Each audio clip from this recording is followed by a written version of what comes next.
A Colorado mother says her son didn't have to die. The family of a Good Samaritan killed by police is now suing the officer who pulled the trigger. That's not a gimmick, that's a little bit of breathing room for the American people. A push to lower record-high gas prices. President Joe Biden wants to suspend the federal gas tax. We're looking at how much money you could save. The president, like any policymaker, knows that this is the number one thing on Americans' minds right now. It's not easy, on the road, and they make it tough on us. The Avs are back on the ice ahead of a huge Game 4, looking to bounce back and get one game closer to hoisting the Stanley Cup. We've done a nice job as a team, staying even keel, staying in the moment. We'll have to check tighter than we did in Game 3 to make sure we're limiting their opportunities. Big thing early in the games, just get bodies at the net. Man, this is a huge Game 4 tonight in the Stanley Cup Final. Either the Avs take a commanding 3-1 series lead headed back to Denver, or things are all evened up and we have a brand new series for the Stanley Cup. Thanks so much for joining us. For Denver 7 News at 11, I'm Jason Grenauer. Game 4 is tonight in Tampa as the Avs are trying to avoid consecutive losses for the first time this postseason. Now, one of the big question marks, who will start at goal, Darcy Kuemper or Pavel Francouz? Darcy was pulled in Monday night's loss after giving up 5 goals on just over 20 shots. Denver 7's Brian Sanders is in Tampa. Brian, you were at the morning skate. Did head coach Jared Bednar give us any indication who's going to start in net? Jason, Coach Bednar was asked that specific question. Is Darcy Kuemper your starter tonight? His answer, possibly. One word, and true to form. Coach Bednar has been keeping his cards close to the vest regarding personnel issues throughout the playoffs, although there is nothing to suggest it would not be Darcy Kuemper starting. On a short leash, though, with Pavel Francouz waiting on deck. Meanwhile, it's their counterpart, Lightning goalie Andrei Vasilevsky, a former Stanley Cup Final MVP who has found his rhythm in Game 3, stifling the Avs' typically high-powered offense. He had 37 saves. Coach Bednar says the Avs have to keep up a pace of firing at the net often to get their scoring chances.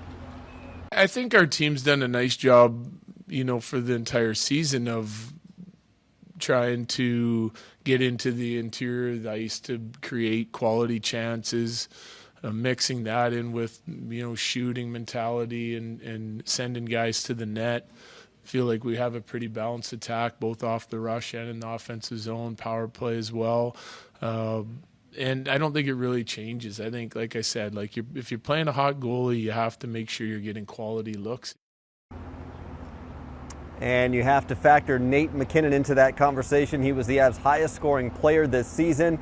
He is without a goal so far in the Stanley Cup Final Series, so look for him to be a factor. Also, no word on Nazem Kadri's availability. He's still nursing that thumb injury from the Edmonton series. Live inside Amalie Arena, though, getting ready for Game 4 at 6 p.m. tonight. The Zamboni is getting the ice ready. Jason, back to you. All right, Brian Sanders, thank you so much. Now, the Avs will officially have the best defenseman in the NHL on the ice tonight. Cale Makar won the Norris Trophy last night. He led all defensemen with 28 goals in the regular season. Cale says he's not really into awards, though, right now. He's focused on the Cup. Goes back to a team award. Obviously, this wouldn't be capable of doing without all the right guys around you. For me right now, it's just I've already kind of forgot about it, and you got to move on. That's the kind of mindset you have to have at this time of the year. Now, Makar is the first Avs player to take home the Norris Trophy, and the Avs' Joe Sakic was also named as a finalist for GM of the Year.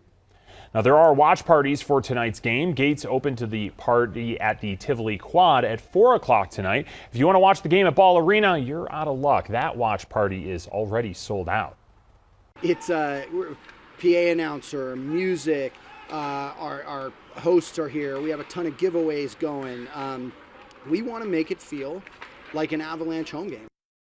And if you have been to one of those, you know that it does feel that way. Taking a live look out at Ball Arena now, Katie LaSalle is here. Katie, it's going to be a nice night for fans hanging out outside of Ball Arena watching Game 4. Yeah, if you're around the metro area, it's going to be dry, partly to mostly cloudy and warm this afternoon. We're starting off in the high 70s right now as clouds are increasing across City Park and in around the Denver area. Expect daytime highs to gradually climb to the upper 80s right around 4 o'clock. So warmer today. Daytime highs reaching the upper 80s as well. Highlands Ranch, downtown Denver, up through Boulder and into the mountains, 60s and 70s. So if you are heading to Tivoli Quad at the Auraria campus, or if you're lucky enough to be inside Ball Arena, by the end of the game, expect partly cloudy skies and very mild temperatures dropping down to the 70s. Now it is going to get wetter and cooler for the weekend. We'll talk more about the big changes on the way in the weather department. Katie, thank you. And of course, Denver 7 is your home for the Stanley Cup Final. We will have more coverage throughout the day. And remember, our pregame show starts at 5:30. The game then starts at 6. And stay with us after for our postgame show and then Denver 7 News at 10 o'clock. President Joe Biden has a plan that could save people up to $1 per gallon on gas. He wants Congress to suspend the federal gas tax for 3 months and wants states to suspend their own gas taxes. Now, the price of gas has jumped nearly $2 in the past year. Prices have even reached $5 a gallon, but have dropped a few cents in the past couple of days. Colorado's prices right now about $4.91 a gallon. Now, this proposal could cost the U.S. government about $10 billion in revenue for road projects. Derek Dennis reports on why this plan still needs to clear a big hurdle. President Biden is expected to formally call on Congress to temporarily suspend the federal gas tax. I drive for a living, so every little bit helps. The move would save drivers about 18 cents per gallon and 24 cents per gallon for diesel. But the White House needs approval from Congress, and that's considered unlikely. Even some Democrats dismiss the idea as too little, too late. House Majority Leader Steny Hoyer saying, "I just don't know that it gives much relief." It does nothing as far as supplying the consumer with more energy, which is what the world is looking for at the moment. Money from the gas tax helps pay for road repairs and mass transit projects, but the White House insists that money could come from elsewhere. But it's not going to have an impact on major road construction and major repairs. Meanwhile, days after the White House sent a letter to big oil executives blasting them for enjoying record profits while keeping supplies low, Chevron's CEO responded yesterday, saying the White House has largely sought to criticize and at times vilify our industry. These actions are not beneficial to meeting the challenges we face. He's mildly sensitive. I didn't know they'd get their feelings hurt that quickly. Oil companies have said their record profits now are making up for record losses during the pandemic. Executives from 7 companies are set to meet tomorrow with Energy Secretary Jennifer Granholm as the administration looks for new solutions and ways to boost refining capacity, which is down more than 5% since the pandemic. And back. Now, suspending the gas tax is something that Governor Jared Polis and other Democrats have pushed for months. The governor signed a bill into law a few weeks ago that stops Colorado's new gas tax fee from going into effect until next April. It would have added 2 cents a gallon on top of Colorado's 22 cents per gallon gas tax. AAA says drivers won't notice much of a difference with the delayed fee or a possible gas tax suspension. I think that there are symbolic gestures that can be made, but really, if the president could do much to lower gas prices, every president would lower gas prices as much as they could, especially in an election year. Now, money from that 2-cent gas fee will fund infrastructure projects across the state. Federal Reserve Chairman Jerome Powell told U.S. lawmakers today further interest rate hikes will depend on whether and how quickly inflation starts to decline. Making appropriate monetary policy in this uncertain environment requires a recognition that the economy often evolves in unexpected ways. Inflation has obviously surprised to the upside over the past year, and further surprises could be in store. Now, the Fed recently raised interest rates to their highest level in decades in an effort to try to slow down inflation and prevent the U.S. from entering a recession.